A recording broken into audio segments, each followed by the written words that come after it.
Bueno, muy bien, iniciamos este encuentro. Lo primero que hay que decir es que hay transporte público de pasajeros, es decir, hay colectivos. Ayer por la tarde, si bien nunca hubo riesgo de que no hubiera transporte en Mar del Plata, creo que esto lo expliqué detalladamente en la edición de ayer, estaba este tema con el retintín permanente de los medios de Capital Federal que lleva a confusión. Aquí no estaba en riesgo. Esto era una medida que en teoría iba a afectar a las líneas que prestan servicios más que nada en el conurbano bonaerense y su conexión con Capital Federal. Esto se levantó, o sea que no hay paro de colectivos. En este momento, inicio de jornada, la sensación térmica es de 19 grados. Es muy curioso porque la térmica está más alta que la temperatura, 1 grado por arriba.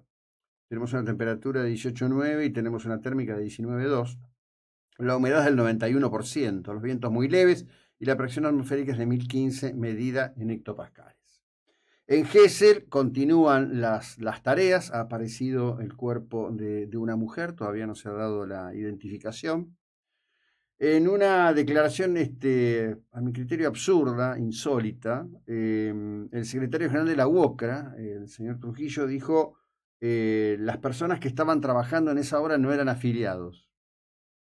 ¿Qué tendrá que ver? Porque ellos tienen, entre otras cuestiones, responsabilidad en el tema de control de obras. Tienen una responsabilidad de alguna manera concurrente y delegada jurídicamente. Así que sean afiliados o no, poco y nada tiene que ver. Ha comenzado, digamos, la cuestión especulativa en torno de qué es lo que pudo haber ocurrido. Habrá que esperar los informes finales. Es cierto que allí se estaba haciendo una modificación. Esa modificación era para incorporar un ascensor. Esto requiere cuestiones de cálculo de ingeniería, conocimiento de estructura, calidad de estructura. En lo personal, pero es muy personal, me da una expectación muy parecida a la que tuvo que ver con una situación de características similares, casi idénticas, ocurrida en Miami hace ya un par de años, donde en ese hecho lamentable inclusive fallecieron compatriotas nuestros que estaban viviendo allí o radicados allí, que tenían propiedades en ese edificio. ¿Por qué? Bueno, por el tipo de superficie, por el tipo de subsuelo debajo de la superficie, para ser más específico. Gesell es una inmensa serie de dunas de arena que fueron fijadas en el tiempo por la tarea de Carlos Gesell, que prácticamente pensó, soñó y construyó ese lugar. Me parece que es mucho lo que habrá que trabajar e investigar para saber qué es lo que ocurre. Desde aquí, desde Mar del Plata, ha habido un pronunciamiento diciendo, entre otras cuestiones, que el municipio está para trabajar con las familias de los afectados por la pérdida, que además se han ofrecido para enviar equipos. Hay equipos de trabajo de Policía Federal que están allí para rescate de personas, que los envió el gobierno nacional. Ayer estuvo Kicillof en Gesell, con muchos interrogantes en redes de ¿y para qué vino? Bueno, vino o fue para poner la cara, para decir, bueno, acá estamos, qué sé yo. Y hay declaraciones de los vecinos que ratifican que Gesell ya hace unos años no es la Gesell mítica de la década del 60, de la década del 70 o quizás en parte de los 80, que es una villa Gesell conurbanizada, muy tribalizada políticamente, y que la corrupción es moneda absoluta, total, corriente y casi de suyo permanente en Villa Gesell. Por eso digo que se abren muchas puertas para muchas lecturas de un tema absolutamente dramático que por ahora estructuralmente tiene hipótesis y ninguna respuesta. En lo que tiene que ver con algo que para nosotros es central, porque entendemos que nuestra identidad y nuestra vinculación con España es absoluta, y porque además, bueno, la comunidad valenciana más importante de Argentina ha estado siempre en Mar del Plata, no termina todavía de cerrarse el número de personas fallecidas por esta tormenta impresionante de características literalmente bíblicas, alucinantes, que hasta ahora cuenta 92 fallecidos. En algunos casos, hay un caso, por ejemplo, en un pueblo muy próximo a Valencia, digamos, de la provincia, pero por fuera, como si aquí fuera una localidad, por decir algo, no sé, Batancha, Patmalal, Sierra de los Padres, algo por el estilo, en donde ante la dimensión de la lluvia, de la intensidad en la que estaba cayendo la lluvia, 3 personas deciden ir a la cochera en subsuelo del edificio para sacar los autos. Porque dicen, se va a inundar la cochera, los autos no van a quedar bajo el agua. Esas 3 personas murieron adentro de los autos. No tuvieron tiempo de mover. Eso fue para tener una idea, una noción de la intensidad y del volumen de agua caída. Por supuesto que en medio de todo esto, las palabras de condolencia y las acciones, porque hay por ejemplo, hay una acción integral en toda España, convocando a la ayuda. La sociedad civil se está movilizando fuertemente en este aspecto. Ya está la cuestión política arriba de la mesa.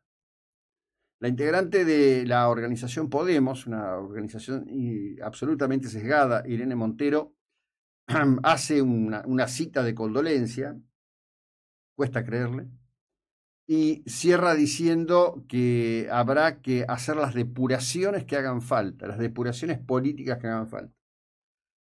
Es el mismo lenguaje que usaba el Soviet cuando hacía depuraciones y enviaba gente a los gulag, o las depuraciones que hizo Pol Pot en Camboya. Si pudieran, nos encierran de a cientos de miles y millones en campos de concentración. Depuraciones políticas.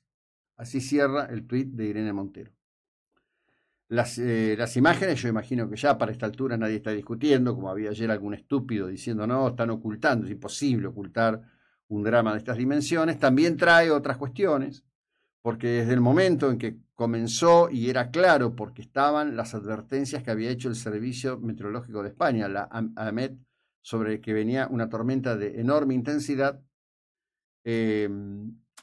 las alertas a los vecinos tardaron 10 horas en ser emitidas, y cuando comenzaron a ser emitidas, ya esto era un desborde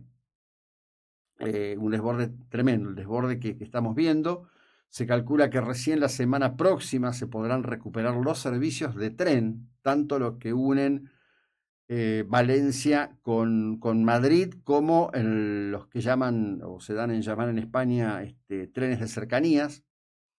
El colapso es inmenso, son miles y miles de autos, y todavía falta ubicar a 1 millar de personas. En medio de todo esto, además, hubo saqueos. Hay videos mostrando los saqueos. Por supuesto, esto lleva a otro tipo también de apreciación o discusión, porque los que están saqueando, bueno, son en general, por lo menos lo que se ve en los videos, aquellos que tienen que ver con los grupos que han estado llegando desde el África subsahariana, así se dan decir, a España en el último tiempo, y en el medio del debate al respecto de qué hacer con la cuestión de los menores, que han aparecido por miles en cayucos, en Canarias, en lo que va de este año. El gobierno de Pedro Sánchez Castejón ayer tomó una decisión que tiene que ver con un cambio en los organigramas de control de la radio televisión española. Esto genera un alboroto político importante, se habla de una cuestión de control de la información.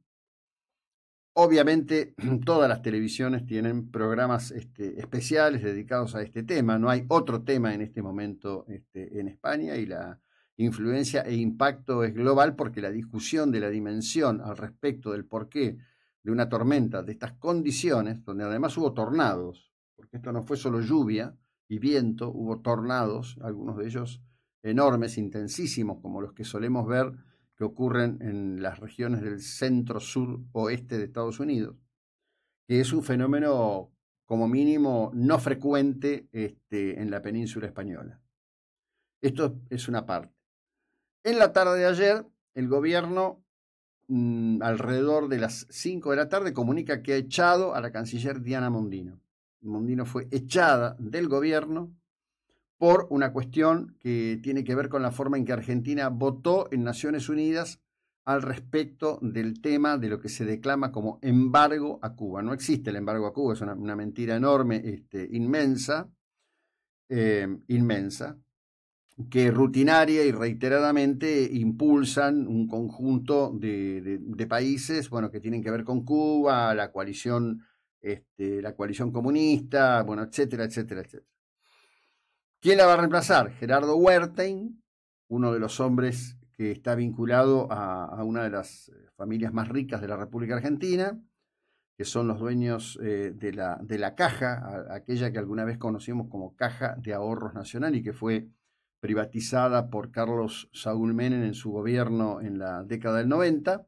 Huertain es actualmente embajador de Argentina en Estados Unidos y ahora, bueno, dejará ese lugar para desplazarse hacia Argentina nuevamente e instalarse al frente de la Cancillería. Este es un tema que venía en cocción.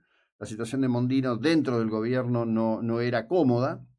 Tenía permanentes cruces con Karina Milei, quien, bueno, por lo visto tiene un rol de predominancia. Vaya a saber si esto es realmente un motivo suficiente, pero por lo visto fue una excusa suficiente y desde la dinámica interna del gobierno completamente necesaria. Había gente, ayer la tarde estaba como repartido, ¿no?, entre los que estaban súper felices porque Mondino no estuviera más en Cancillería y los que decían, ¿y dónde van a encontrar a alguien mejor que Mondino? Bueno, yo creo que hay mucha gente que es muy superior a Mondino para ocupar el cargo de canciller. Ella es una economista formada en econometría que no me parece que haya tenido un rol descollante. Es una picardía que el gobierno se resista a tomar decisiones sensatas, como sería, por ejemplo, nombrarlo a Jorge Faurí al frente de la Cancillería, probablemente el mejor canciller que Argentina ha tenido en los últimos 20 años, 25 años, que está actualmente como embajador en Chile. Una picardía que se pierdan de gente de probado talento, de capacidad y con una aceitada vinculación de carácter global. En lo que tiene que ver con nosotros, ayer en el Consejo Deliberante se debatió y se aprobó en comisión el pliego que tiene que ver con la licitación de la publicidad en vía pública. Esto implica para quien llegare a ser el concesionario tener que construir refugios en las paradas de transporte público de pasajeros. Quien sea que lo haga, esperemos que tenga la inteligencia de hacerlo con materiales no tan fácilmente vandalizables como los que hay actualmente, que además les deben implicar un costo de mantenimiento exorbitante, ¿no? Porque los rompen, prácticamente no hay semana en que no les destruyan algún parador de esos. Y por otro lado, bueno, las declaraciones del concejal Neme ayer en referencia a esta manda judicial que pretende imponerle al municipio una persona que se haga cargo de la guarda de un joven vandálico de 14 años, que tiene ya más causas penales que libros leídos, forman parte de lo que está en el centro de discusión aquí en la ciudad de Mar del Plata. Estamos en la 99.9. El gobierno de la ciudad de Buenos Aires lo echó a Chiquitapia de la conducción del SEAMSE, en donde estaba desde 2015, nombrado por Horacio Rodríguez Larreta y con mandato vencido. Eso después lo voy a ampliar. Ya continuamos.